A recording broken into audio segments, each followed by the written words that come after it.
Yo, peoples out there, YouTube. Welcome to another CBSI FOC Final Order Cutoff with East meets West, man. I am your guy, Joker, man. But I am here with my West Coast brother, man. My brother from another mother, Gomez. What's up? Yes, sir. Happy to be on the show and talk about what's coming up for release, stuff you don't miss out. So, with Josh, let's see what Josh got to say today. Let's go. Yes, man. And as y'all know, man, my man Biggs, if you're familiar with the channel, man, he's always on this too, man. Biggs, you there? Yeah, man. Yo, right. Thank you for letting me be a part for a second time of Friday Night FOC with East meets West. Always a pleasure to be part of the FOC crew. There you go, bro. Appreciate you being here, bro. And then last but not least, man, the guy who does the list, man, the man himself, man. We got Josh Grav in the building. What's up, Josh? Yeah. Thanks for actually, putting me on, as we all come on at the same time on my own fucking show. Listen, as long as you're happy now, bro. I'm gonna start putting you and Gomez in the back, and me and James are gonna lead on this fucking show. Yeah, I don't like doing that neither. Like one at a time. Oh man! All right, so my man's he's butthurt. It's okay. Go ahead, Josh. Go ahead. What? Explain why I'm butthurt? No, like stop. Explain Friday FOC. Yeah, there you go. Oh shit. So what dates do we have here? So 22nd and 23rd. Yes. So Sunday, August 22nd for DC, and Monday, August 23rd for Marvel and independent books. Not a big list this week. Actually, a bunch of Image books got pulled off literally right before we started taping. So a couple slides I had to back out. Make sure you go over to CBSI, to comicbookinvest.com. Check out all the articles they have over there, links to videos, links to other YouTube channels as well, doing stuff for Ben C and the guys over there at CBSI. And make sure, we could talk about that at the end of the video. Let's get into it. All right, let's do this. Bam. Okay, so Time Before Time, number 5. So this wasn't the first Image book, like I said, but they pulled a bunch of things back. It looks like they pulled back Ant again. They pulled back King Spawn number 2, and what was the other book they pulled back? There was something else they pulled back. I can't remember. But Time Before Time, number 5. This is up here. This is probably the last time you see this book up here on the main presentation, unless this series starts to get good again. I liked issue 1. Issue 2 was okay, and it's just kind of not maintained for me. This is definitely a book about, if you guys haven't read it, about basically almost like witness protection, jumping through time. Yeah. I mean, first issue was promising, bro. Yeah, it really was. I like the art style, too. Mm-hmm. Yeah, definitely, man. It's just unfortunately that it's just, kind of like lackluster now. You know what I mean? Yeah. But it is what it is. Sometimes it has that, but sometimes it pick up because sometimes we got that feeling with Radiant Black. Yeah. Radiant Black was like that. So you never know. So yeah, dope, man. And unfortunately, Ant man got knocked off again on FOC, man, and kind of reminds me of White. So White number 4 was on this list and got bumped. Wow. Oh my god. There you go. Those covers were dope too. Those time. The interiors are really nice. All the covers have been really, really nice. They've been really cool. And the first book was a really good read. Yes. I'm kind of disappointed. I'm not gonna lie. I had high hopes for this. But maybe it'll get good again. I don't know. Okay, Walking Dead. This should have said Walking Dead Deluxe number 23. I apologize. Back to 3 covers. I thought they were gonna shut it down and just go to 2. I can't remember if 23 is a key or not, so maybe they're just doing it with the keys. Is 23 a key? Yeah, I think is that where what's her face dies? Yeah, I think it's where Tyrese dies, if I'm not mistaken. I could be wrong. Or is it where Carol dies? could be. I'm not 100% sure. I don't remember. It's been so long. But anyway, fucking David Finch has been killing these covers, in my opinion. It's good to see another artist besides Adler and Moore on Walking Dead. And Tantino Tedesco always does variants for Walking Dead for the longest, and he kills those covers, man. His signature is because I have his signature. He does the little circle with 2 T's, but when he does his variants for them, he kills it, man. 23 is the death of Alan, so not a major key, but Batman 89 number 2. I just put this up here on the DC already because I know some people are excited for issue 1. I was not. I don't know if anyone read issue 1. I haven't heard anybody talking about it. I'm gonna read this. I'm gonna read issue 1. Yo, dude, how's the interior art on this? It's real good. Yeah, I liked it. Reminds me of back in the day Batman movie. I kind of took a glance at it. I need to read it. I took a glance to see how it is. It reminds me of a film, Batman and Batman Returns kind of vibe. So I like the interior. I haven't read it though, so I have not read it, to be honest. Yeah, definitely. I'm not gonna collect the single issues of this because I'm trying to limit just how many books I got already in my collection. But I'm gonna buy this in Comixology. I'm gonna support it that way. I really want to read it. I literally just rewatched Batman and Batman Returns the other day. I asked my wife, I was watching it. She was like, I hated the Penguin by Danny DeVito. She found him real creepy, but I like this because I always thought that a lost thing on that movie was Billy D. Williams as Harvey Dent, and we never got to see him as Two-Face. Exactly. Yeah. So I know they're going that route based on this cover already, which I'm so happy to see. And I'm looking forward to the series, man. I just like it's all nostalgia for me. Yes. Ditto. So. Yeah, and I hope they keep it that. I'm sorry, I didn't mean to cut you off, but I hope they do it. They keep that Tim Burton feel to those to the book, like the movies. I ain't gotta say nothing else. Sorry, you said it all. You said it. Sorry. I'm excited about this one. Oh, look at this. Batman's the Snyder and Capullo Omnibus Volume 2. Finally. Long time. Yeah, it's been a long time since the first volume came out. The first omnibus it's a big omnibus. It's bigger than a normal size one.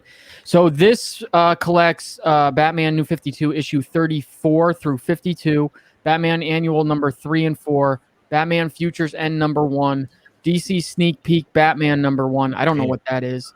Here's a weird. I don't know why this is in here, but it's kind of cool that it is. Batman Last Night on Earth 1 through 3. Yeah, wow. Right. And is it a New 52 book? If it's New 52, that's probably why. No. That is not. No, that came out like during Rebirth, like afterwards. Yeah. And like late in the Rebirth. Yeah, and actually it was a black label. It is. Yeah. Which is weird because it's not in the main presentation because a new printing of the trade of Last Night on Earth 1 through 3 is also on FOC this week. If usually with Omnibus, I think is if it touches something that happened during this run of New 52, that's probably why it's there. Well, also, and this is Detective Comics 27 and 1000, and I think it's Detective Comics 27 from New 52, not obviously. Yeah, this is dope. I'm definitely gonna get into omnibuses down the line, not right now, but definitely will be a pickup if once I start reading my books like that, It's basically it's only 2 volumes of the New 52, right? Because that's it. Volume 1 and Volume 2 now you got. If you haven't read Batman New 52, this is obviously the way to go. I'm getting it. This is good for me because I've read up until probably about this point where this one starts. Do you have price on how much it's going to be? 125. 125. They all start off like that. That's the standard. No, I just want to know because it has a little. Some are less. Some are 75. Some are 100. But the bigger ones are 125. Yeah, I was about to say because I want to know the price because it had like extra stuff on it. Is that gonna be the only cover? Yep. Okay. All right. That's when they get pricey too. When you have different covers. I love this cover. Don't get me wrong. There is like very few. There's no Capullo covers in this entire run that are bad. That are bad. No. And there's very few that are just okay. Mm-hmm. I like this cover a lot. I just don't know if this was the right cover for the omnibus. I don't not like it. I'll say that, but I'm trying to think like what would have been a cover between 34 and 52.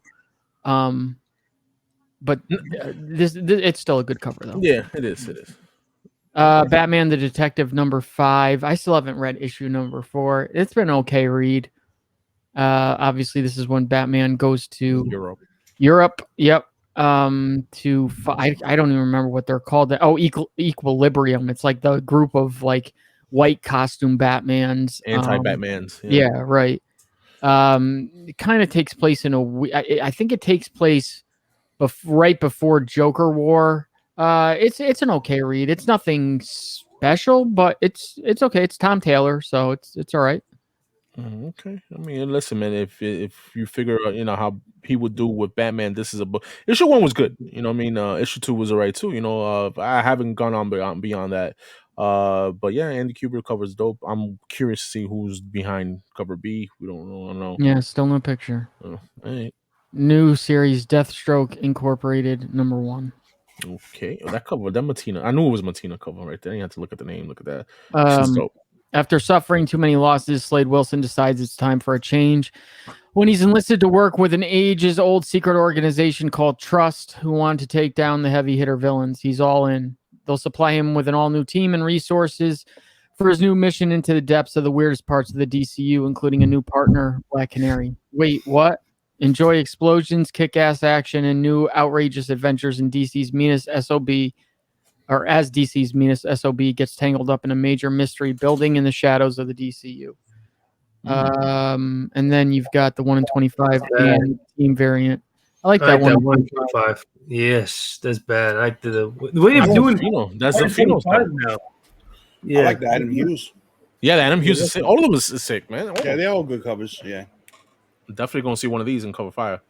That 1 in 25 better be. Yeah.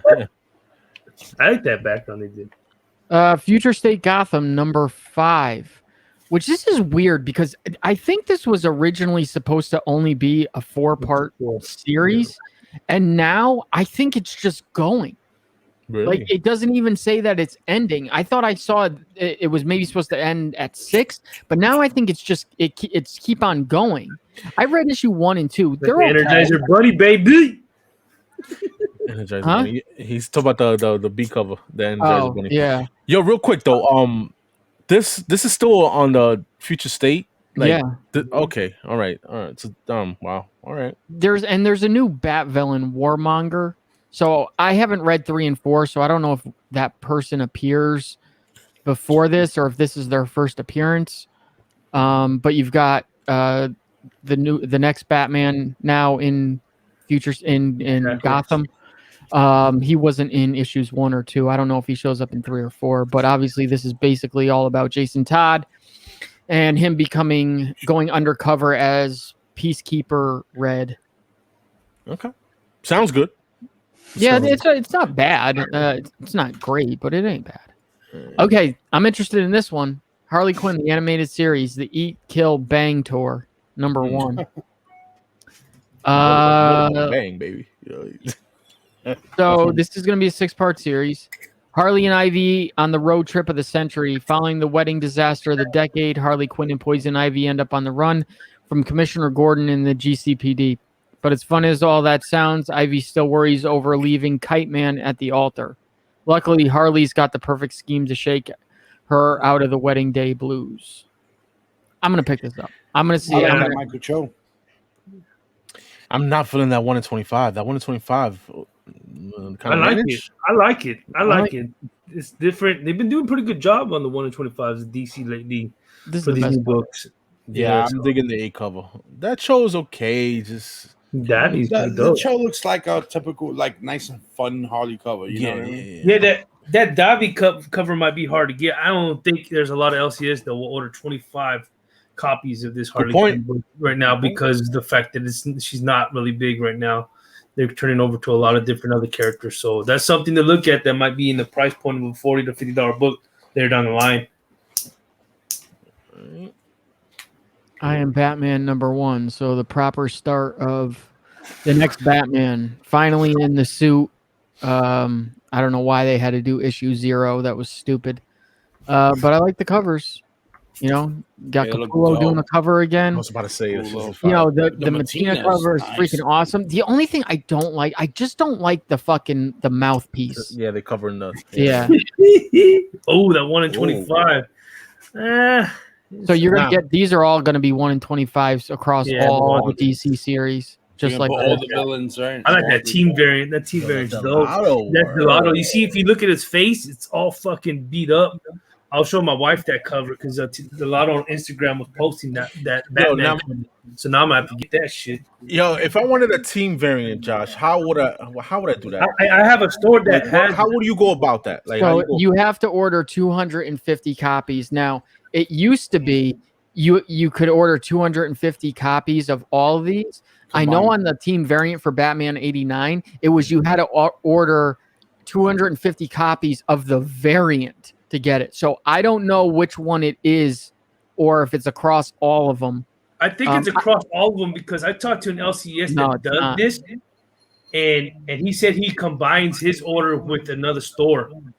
Right, but because that's what stores are. They're encouraged to do. That's why it's called a team. But it is for a specific. You have to order a specific cover. That's what they just did with Batman 89. I know that for a fact because I know a store that ordered 250 copies of all covers combined, and they did not give them the team variant because they said you had to order 250. It sucks that DC went back that route because they for a lot of years they stopped doing that. And they made it easier. A lot of LCs like ordering variants for DC because it was easier. But now they're doing that whole Marvel route where you got to buy a certain book to be able to get a certain variant, Yeah. And that kind of sucks for LCSs. Now, real quick, Josh, before you move on, like, let's say you got the 250 copies, let's just say, right? Are you only getting one copy of that? Or you can order as many as you want. As long as you got that 250 filled. Yep. Got you. All right. That's cool. That's cool. That's a lot of copies of that book, though. That's to get that book. Yeah, I need that. Yeah, same here. Joker number 7. Joker number 6. What was Joker number 6 about? I don't think I read it. I read it. I read it. I'm trying to remember. Is it about Jim Gordon? Yeah, it is. All I can remember is issue 5 now. I can't even remember what issue 6 was about. Yeah, I'm trying to remember too, man. But I mean, Oliver's dope. Gillian March, the A cover, man. I like the simple Joker silly cover. I like that. He's a fucking pilot. I remember. C cover. I like. So Gordon goes over to Europe and he just kind of gets arrested. He gets set up and he's arrested. That's right. Wow. Oh, I didn't read it then. No. Yeah. I didn't read that. That C cover reminds me of like Gomez going all crazy and shit. Yeah, that's a laugh too. That Ben Oliver, that reminds me of a book that he did in Nightwing. Kind of got like that skull kind of thing. Yeah, he did similar to Nightwing. Yep. Yeah. So I'm probably gonna get it paired together, baby. Gotcha. Okay, over to Marvel. Which, by the way, that new Eternals trailer was really good. I thought. I gotta check it out. I didn't see the new one. I'll tell you this. It's way better than the teaser trailer or whatever the other trailer was. It now makes me want to see Eternals, like not just for the fact of it's a Marvel movie and you kind of got to go see all their movies and watch all their shows, but now I'm like genuinely interested in it. I gotta watch it as soon as we finish. Okay, so what is this about? So I think this is this a one shot? I think probably is. I don't know, but I'm thinking that Asad Ribic A cover and that Ron Lim. I know Ron Lim has been doing. No, it's not. I don't know if it is. It doesn't say. So it says Eternals are created, not born. They have families, but their families make no new children. It's simply not what Eternals do. Some of them thought they could find a way to change that and believed it would be for the best. They were terribly, terribly wrong. That's it. Okay. That Tom Nook with those damn headshot covers, man. I'm tired of them shit. Yeah. Me too, but I'll tell you this. This is probably the best one. You know what? You're right. I give it to that. Because it's Thanos. Yeah. But it's still. With that guy. Yeah.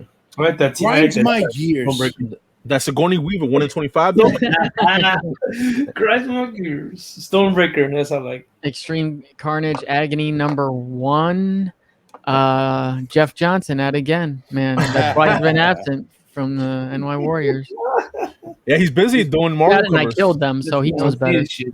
But the scan cover, cover's always been good. Yes. Always been good. Yeah, and the Scotty Young has been the Scotty Young covers have been okay too. Not the one for whatever the Lasher or whatever the last one was. Yeah. But this one, Kane was a dope one. I knew it was gonna be a symbiote cover too. And the Nakayama ones, pretty good. Yeah. And the symbiote ones get worse every time. Yeah, like that's just like this is like that look like a bad like flame tattoo or some shit. Tattoo or something.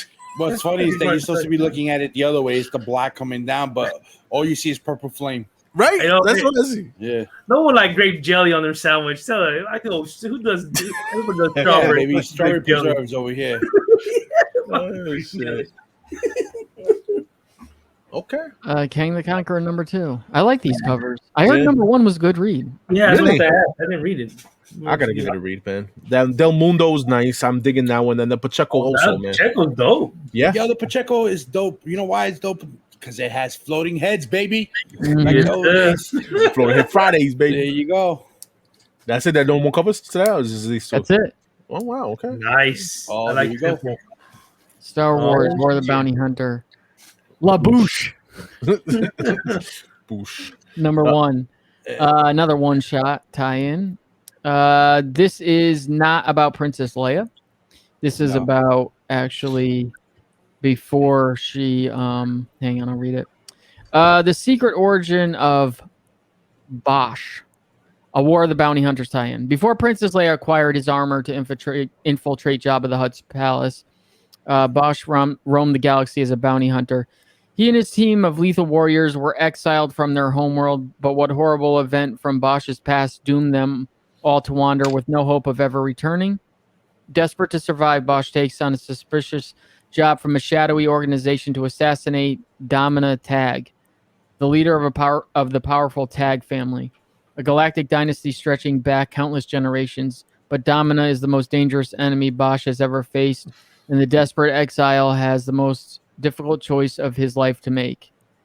Alyssa Wong and David Bald. It's the typeface is messed up. Balden's One Shot is the third of 4 action-packed War of the Bounty Hunters tie-ins about the criminal underworld's most notorious hunters and scoundrels, as told by the best Star Wars writers and illustrators in the galaxy. I will not be getting this. This is pretty dope. The reason I find this dope is because all these one-off things that you didn't think there was any backstory to, like you knew that Leia got the armor for somebody, right? But now we're getting the story behind the armor, which is pretty dope. All these little gaps and all these little holes that Star Wars left, the comics are taking full advantage of them, and I like that. They're doing it well. You know what I mean? Apparently, they'll be fighting T-1000. There you go, Terminator baby. T-800 or some shit like that, right? Sorry, T-800. Based off covers, Phil Noto, I'm digging. I like that cover. Simple. I like this one. Dope. A cover's dope. Yeah, the A cover's always good to go. You know, what I'm saying? Definitely the A and the C are the best out of the 4. I think the one at 25 though is not bad. Also, it's okay. It gives me that David Nakayama type vibe. You know what I mean? Okay, X-Men: The Trial of Magneto #2, or as some people say, Magneto. Which I always wondered back in the day if they called him Magneto, because if you were really trying to pronounce it phonetically, I think that's probably what you would have said back in the day. I know people from who back then call him Magneto, but it's Magneto. You're wrong. I was about to say, as long as Stan Lee says Magneto is Magneto. Right. It's Magneto. But when you say it in another language and you have an accent, it comes out Magneto. Magneto. Yeah, so that's Magneto. Because if you watch the last movie that he was in, with that country that he was in, they call him, "Oh, you're the villain Magneto." So it sounds like yeah. Yo, I like this cover. You do? I don't. I do. I like that B cover. That B cover's dope. The A cover shitty. It's okay. I don't like A cover. He's dipping in the ocean. Dude. I'm not digging because he don't have his helmet on, bro. No, the B cover. Okay. I like the stuff. The one at 50. Oh, that shit is sick. Take my money. Damn, Stephanie Hahn's very underrated, man. I haven't read the first issue. I was gonna try, but I tried to read that Planet-Sized X-Men #1, and I just could not get into it. As great as the art was, I just could not get into it. Yo, but that's definitely Hans though. That shit is. Ooh, okay. Both those, the one in 25 and one in 50. I gotta be easy. I've been good. And that's it. All right. Let's see what we got here. Let's see if anything pops up. Definitely get up, Batman Scooby Doo guys. Pick that up. Oh yeah, Scooby team up. Yo, this Usagi Yojimbo. This could be another one. This could be another one of the. You know how they just brought the girl in. This could be another one. The 1 in 10 is fucking dope. But anybody read Berserker number 4 or Berserker? Yes, yet? and I'll tell you this: if Berserker does not start progressing forward after issue 5, I'm dropping it. Okay. Wow, it's crazy because 1, 2, and 3 were good reads. It's just stuck in the same place. It's like, all right, come on, stories. That's all it is. Story. We know what it is. Like, let's get moving here. And that Vampirverse number 1 is coming out with the Adam Hughes cover for the A cover. Just a heads up. That's what's for Vampirverse the number 1. So I looked into that. Yeah. You know, though, I want to give a chance to those Superman and the Authority. I see number 33 is coming out, and Superman Son of Kal-El. How's that? That's Tom Taylor. Son of Kal-El. I've heard good things about that. Well, I finally picked it up. I want to read it. I intended to pick it up originally when it came out. And that's his favorite character too. Tom Taylor said he's a huge Superman. His favorite, Superman, So I'm pretty sure he's giving it the raw treatment. And the other one that stands out to me is Darth Vader 15. Well, hang on. Before we move on to that, in terms of Superman, Son of Kal-El, actually in Nightwing 83, Dick actually meets up with Superman, and they kind of reference, obviously also another Tom Taylor book. Hey, Superman says, hey, can you go? I have to go away for a while. My son John is really going to need like a friend in mentor. Can you please just check in on him? And might see a crossover. Oh, that's pretty dope. Yeah, cool. Cool. You know what? It makes sense too, because Batman and Bruce Wayne. Yeah, I mean Bruce Wayne and Clark Kent and Dick Grayson and Jonathan Kent. They should be like world's finest. You could do world's finest title with both of them. Yo, what I was gonna tell you, Josh, real quick before we move on. World's finest. Yo, that Mall number 1. What is the fuck? That's an indie book. Gotta be right. Yeah, it is. All right, Firefly. Is that based on the show? Yes. Okay. All right. Mall number 1. Mall number 1. Primordial. Primordial. Primordial. Prime something. Mall number 1. What happens when one woman becomes the real monster society has always made her out to be? Dragged by her sister Wendy to a feminist retreat on the remote island of Angita. Marion Angela Weber hopes to gain some perspective and empowerment. That isn't at the bottom of a bottle, but everything is horribly derailed after an assault on their first night there. The violent encounter awakens something in Marion she never imagined, triggering warped mutations in her body and awakening a hunger she can't bring herself to name. When the townsfolk react with suspicion and violence, what unforgivable act will transform Marion into the very monster they've made her out to be? A provocative 5-issue horror series by award-winning journalist and opinion writer Jude Ellison S. Doyle. Okay. What about that Mall number 1? That's what that was. My bad. I didn't hear you. Yo, that Titans United gotta be DC. That's a DC book, right? Yeah, that's. Man. Yes, that's it. Yeah, it is. All right. Oh. Eat the Rich number 1, second printing. It's not on here, but that also just went up. Okay. All right. Is this the only list that you have, or you have another one too? There you go. What else we got here? Oh, we got Morphs. Morphs been good, I heard. My favorite zombie. Can PC. I think Thoro was talking about issue number 1, which dropped a couple weeks ago too. Yeah. So there you go, man. Dope list, man. Dope list. Yeah, actually, very short list this week. So, but can't have a heavy week every single week. Facts. Yeah. So make sure you guys go over to comicbookinvest.com. Again, like we said at the beginning of the video, check out the articles, links to videos over there by a lot of other YouTubers at this point. A lot of other shows that are being supported and sponsored by CBSI. Again, make sure you guys are checking the lists wherever your FOC lists, wherever you do your FOC through, because they change frequently. Like I said before we started filming, they already pulled a couple things off, and I've already seen a couple things be added on. They will get added on all the way up until about Saturday around noon time. So make sure you guys are constantly checking that, not just watching this video. And also, to Ben C will post the actual, the transcript, so to speak, not the transcript of what we say, but the transcript of all the books, along with the article and the link to the video on comicbookinvest.com. Definitely. Other than that, that's it for this week. I got nothing more. All right, guys, man. Make sure y'all place your orders, man, and see y'all next week. Later. Yeah, thank you.